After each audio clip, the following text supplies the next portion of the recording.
Did the world's largest country just steal Donald Trump's Bitcoin plan? Russia is now quietly making a move as their leader, Putin, has announced something very, very close to what Donald Trump's team has announced. Let's not forget, this isn't new for Russia, as they've been making moves into Bitcoin for quite some time now. They recently approved Bitcoin mining earlier this year, and they're now experimenting with Bitcoin for cross-border transactions. But they've been making plenty of other moves when it comes to Bitcoin. And since they've had their $600 billion worth of sanctions, they've now been hinting at using Bitcoin to avoid those sanctions. So we're going to dive into all of this, but let's start with the recent leak of Russia proposing a Bitcoin strategic reserve. So after Donald Trump and his team have announced that they're going to plan on doing a Bitcoin strategic reserve here in the United States, Russia and its leaders have a real fishy timing thing here where they are submitting for Russia to use Bitcoin as a strategic reserve asset. So it all came out based on a leak, based on what Donald Trump has revealed as for a huge price prediction for what Donald Trump is calling here, where obviously it's hit 100K here fairly recently, but they're lining it all out when they have started to see this giant increase in what has seen the price appreciation of Bitcoin. And so they've seen it for a bunch of different countries here start to line up. And then they also are doing it shortly after in July when Donald Trump had promised the creation of a strategic national Bitcoin reserve and predicted that Bitcoin can eclipse gold's $16 trillion market cap. So Russia had been previously very anti-Bitcoin, even outlawing it, outlawing its mining and everything along those lines. But now, after Donald Trump has been utilizing Bitcoin as a strategic reserve, or proposing to utilize Bitcoin as a strategic reserve, Russia's been very friendly to it. They've made a big play into mining, as well as Russia is a very energy dense country. You know, it's part of the BRICS nations. The BRICS nations all have a lot of access to oil. They have a lot of, inhabitable land in Russia as well. They can use a lot of things like, the weather and the climate to, obtain some of that natural energy. So Russia has also had a big mining imports of 20K Bitcoin rigs, the largest to ever batch in. So Russia has been heavily investing into Bitcoin mining as a way to subsidize energy and energy markets across the entire country. So not only that, they're proposing a strategic reserve, they're going all in on mining, where it is the biggest mining operation in the world. They want to compete with the United States when it comes to mining and the mining operations here in the globe. And on top of that, they've proposed this Bitcoin strategic reserve to mitigate geopolitical risks. So big things that have happened in Russia here fairly recently is that Russia invaded the Ukraine. We all know that this has occurred, and this is something that's been going on for quite some time. But another thing that came from that is that the U.S. tried to put on a bunch of sanctions onto Russia and Russian oil, Russian products, all these different things. Now, sanctions don't necessarily work 100% of the time, but these are things that can be enforced and can sway other countries from participating in trade with Russia. So these kind of help use Bitcoin as an alternative in the state reserves like the U.S., and that Bitcoin is considered a decentralized and secure asset that is immune to geopolitical pressures. So it's very interesting that these are the reasonings why that Russia is lining out to have this strategic reserve here, is that not only do they see it as the best asset, but also because it's decentralized and because it is immune to geopolitical pressures.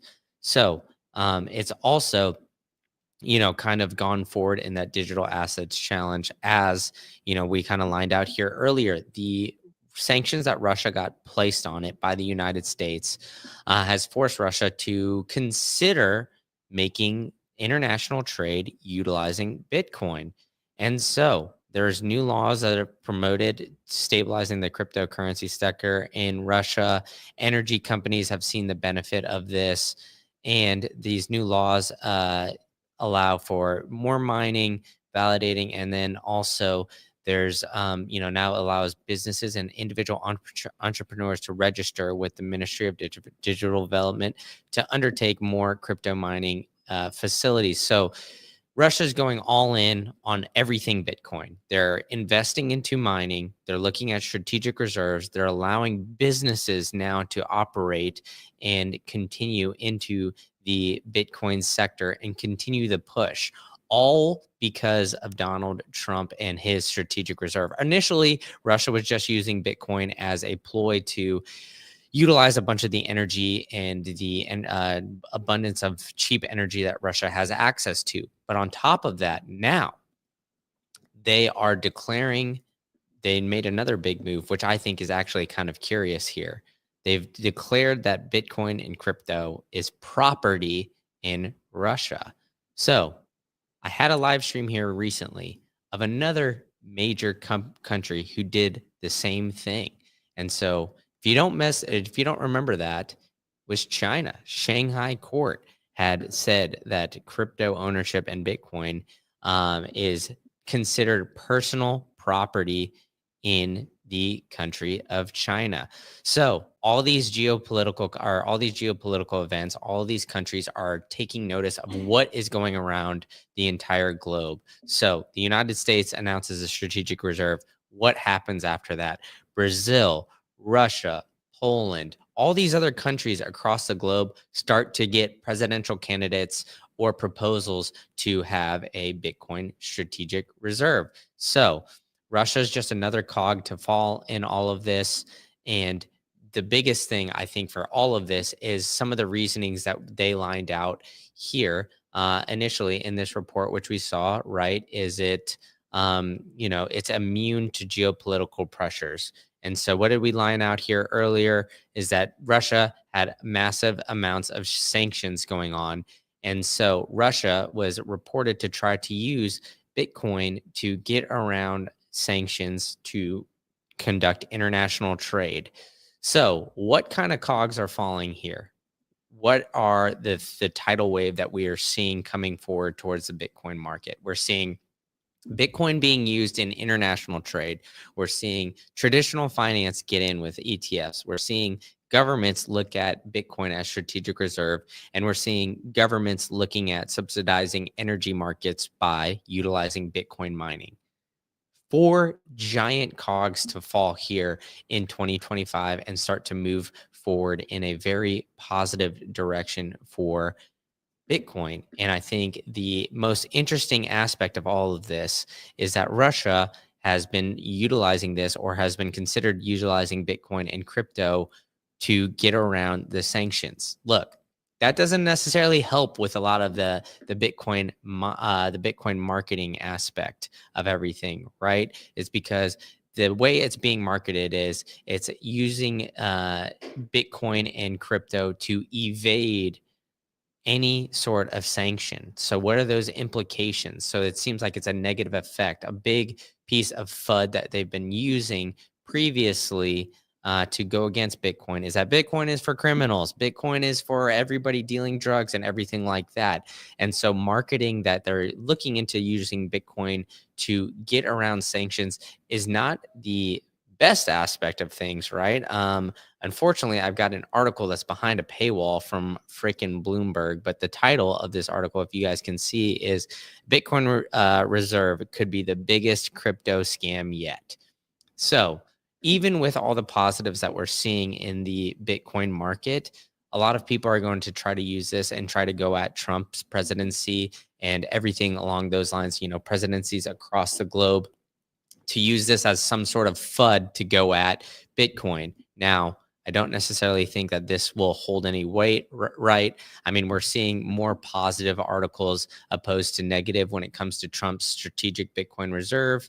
And, simply like this one, right? Like, how will it work? So, the federal law, as I stated, earlier here, let's just kind of reverse it and talk a little bit about what America has proposed purchasing 200,000 Bitcoin per year for the next 5 years, which would get up to 1 million coins, which would represent 5% of the total global supply of Bitcoin, which is not necessarily, or which would be true by the time we're ended up being able to scoop all these coins, right? Because there's the fixed supply of 21 million.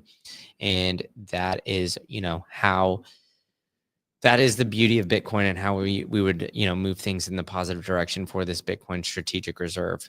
But like I stated before, all these other countries are looking at, okay, we've seen Bitcoin since Donald Trump has been elected. The month of November shot up nearly 40%. Trump is proposing all of these Bitcoin strategic reserves policies. We're seeing companies now being forced to vote on whether or not Bitcoin should be used as a reserve asset. And other countries are starting to take notice. So let's review some of the things that we have gone over here today.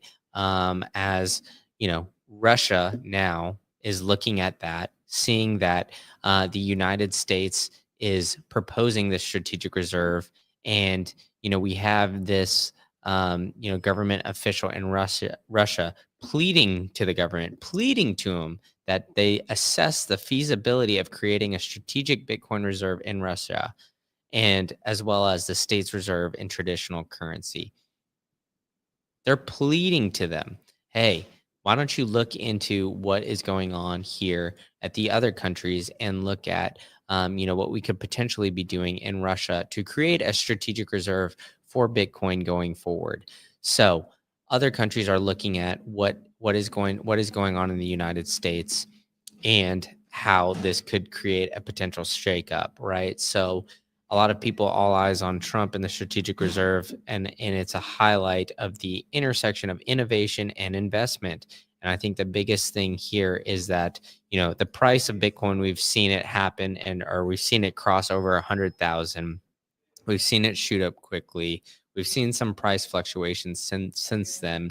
But let's look at the facts here, right? We have Trump proposing to purchase 200,000 Bitcoin per year. We have Michael Saylor, the Giga Chad himself, keep on purchasing Bitcoin and seeing the amount of his Bitcoin continually raise. And we're seeing companies and everybody from all over the globe to continue to scoop up Bitcoin.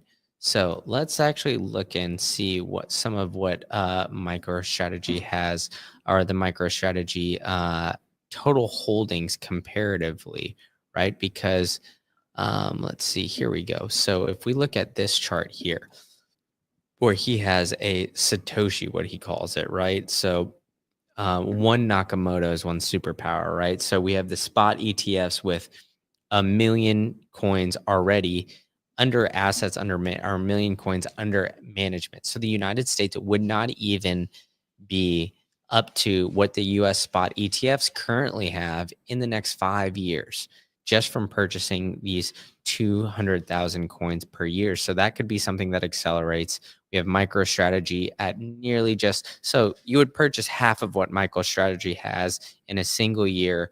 And then you would continue to pass that. So by 2026, the United States would theoretically be pushing up on MicroStrategy, and 2027 would theoretically then start to pass them and the amount of Bitcoin that they're holding, right? I mean, they're already halfway there.